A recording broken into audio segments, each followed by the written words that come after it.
రాష్ట్రంలో ఎరువుల కొరత ఏర్పడితే కాంగ్రెస్ పార్టీ ఆధ్వర్యంలో భారతీయ జనతా పార్టీ నాయకుల ఇండ్ల ముందు ధర్నా చేస్తామని మంత్రి పొన్నం ప్రభాకర్ హెచ్చరించారు. సిద్దిపేట జిల్లా హుస్నాబాద్ పట్టణంలోని 17-18 వార్డులో కొనసాగుతున్న సర్ప్ ఓటర్ సవరణ ప్రక్రియను పరిశీలించిన మంత్రి అనంతరం మీడియాతో మాట్లాడారు. తెలంగాణ ప్రజాపాలన ప్రభుత్వం ఈ రోజు నుంచి రైతు భరోసా కార్యక్రమాన్ని ప్రారంభించడం చేస్తోందని, ప్రతిపక్షాలు మేమేదో జాప్యం చేస్తున్నామని పెద్ద మాటలు మాట్లాడుతున్నారన్నారు. గతంలో బీఆర్ఎస్ ప్రభుత్వం రైతులకు రైతు బంధు మొత్తం జమ చేయడానికి 4-5 నెలల కాలం పట్టిందని, వారు 10 ఏళ్ల కాలంలో రైతులకు మొత్తం 72,000 కోట్లు ఇస్తే మేము 30 నెలల్లో 28,000 కోట్లు రైతాంగానికి ఇచ్చామని, బోనస్ సబ్సిడీపై యంత్ర పరికరాలను కూడా ఇస్తున్నామన్నారు. ఎరువుల తయారీ అనేది పూర్తిగా కేంద్ర ప్రభుత్వం పరిధిలో ఉంటుందని, ఎరువులు తయారు చేసేది సరఫరా చేసేది కేంద్ర ప్రభుత్వమే అన్నారు. కేంద్ర ప్రభుత్వం రాష్ట్రానికి ఉద్దేశపూర్వకంగా ఎరువుల సరఫరా తగ్గిస్తుందని, తెలంగాణలో భారతీయ జనతా పార్టీ అధికారంలో లేదని సతాయించాలనే ఉద్దేశంతో పాటు ఎరువుల శాతం తక్కువ వాడి మందుల ప్రభావితం కావద్దనే ఉద్దేశంతో చేస్తుందన్నారు.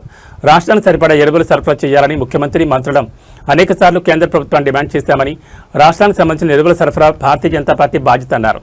కేంద్రం తయారు చేస్తున్న ఎరువులతో పాటుగా రామగుండం ఫర్టిలైజర్ ఫ్యాక్టరీలో తయారయ్యే ఎరువులు మొత్తం తెలంగాణ రైతాంగానికి ఇవ్వాలని డిమాండ్ చేశారు. ఎరువులకు సంబంధించి తెలంగాణ రైతులు ఇబ్బందులు పడుతుంటే కేంద్ర ప్రభుత్వం ప్రేక్షక పాత్ర వహిస్తోందని, రాష్ట్రంలోని 8 మంది బీజేపీ ఎంపీలు 2 కేంద్ర మంత్రులు ఉన్నా పట్టించుకోవడం లేదన్నారు. వచ్చేసరికి అధికారం మాది అని చెప్పుకుంటున్న రాష్ట్ర బీజేపీ నాయకులకు రైతులకు సంబంధించి ఎరువుల కొరత విషయంలో మాట్లాడే బాధ్యత లేదని ప్రశ్నించారు.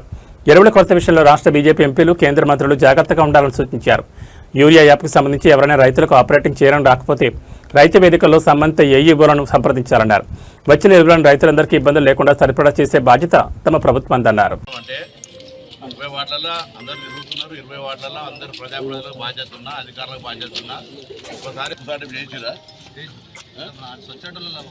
వాళ్ళు చెప్తురా 2 ఫోటోలు తీసుకోమని చెప్పండి, అప్లికేషన్ ఫామ్ ఇవ్వండి, దాని క్యూఆర్ కోడ్ స్కాన్ చేయాలి, ఇవన్నీ ప్రాసెస్ ఉన్నాయి. 61,000 ఉన్నాయి నియోజకవర్గంలో, వాటి కొరకు జాగ్రత్తగా ఉండాలని వచ్చినాం. హుజురాబాద్ అమ్మవారిని లేనప్పుడు హుజురాలో మీ నాయనదో ఓడో రాస్తే సరిపోతుంది. నీకు ఓటక్కే లేదు, ఓటక్కు లేనప్పుడు కూడా అదే పద్ధతి. అమ్మవారిని యాడ్ చేసి సమాచారం రాయాలి. కొంతమంది 2002లో మీ కుటుంబానికి సంబంధించిన సమాచారం రాయాలి. ఓట్లు వచ్చినాయి. అట్లా మనం వీళ్ళతో సరిగ్గా మనం సూపర్వైజ్ చేసుకోకపోతే, లోకల్ లీడర్లు అందరూ వాళ్ళతో కరెక్ట్గా సమన్వయం చేయకపోతే 60 బిఎల్ఓలో తిరుగుతున్నారు ఇల్లు. అందరు 2 ఫోటోలు రవి పెట్టుకొని ఈ యొక్క ఓటర్ లిస్టులో మీ పేర్లు అదే కరెక్ట్ చేసుకో. ఏం చేయాలి చెప్పు సార్. ఎన్నిటికి 11 తప్పు కదమ్మా. నువ్వు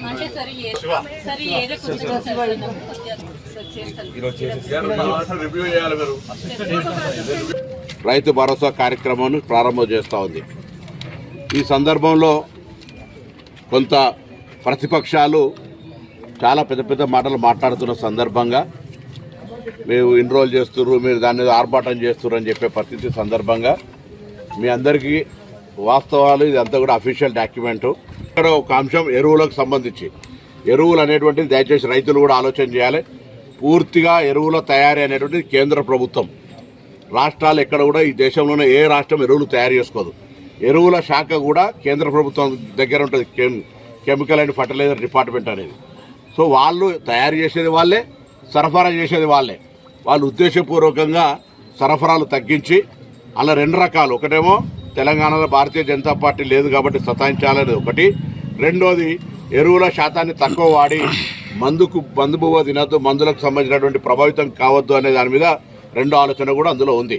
ఇటువంటి పరిస్థితుల్లో రైతులు అర్థం చేసుకునేటువంటి పరిస్థితి ఉండాలి. నేను మొన్న కూడా కాంగ్రెస్ పార్టీ పక్షాన చెప్పినాం, ఈ రాష్ట్రంలో ఎరువుల సరఫరాకు సంబంధించి ముఖ్యమంత్రి గారితో పాటుగా మేమందరం కూడా అనేక సందర్భాల్లో కేంద్ర ప్రభుత్వాన్ని డిమాండ్ చేసినాం. తప్పకుండా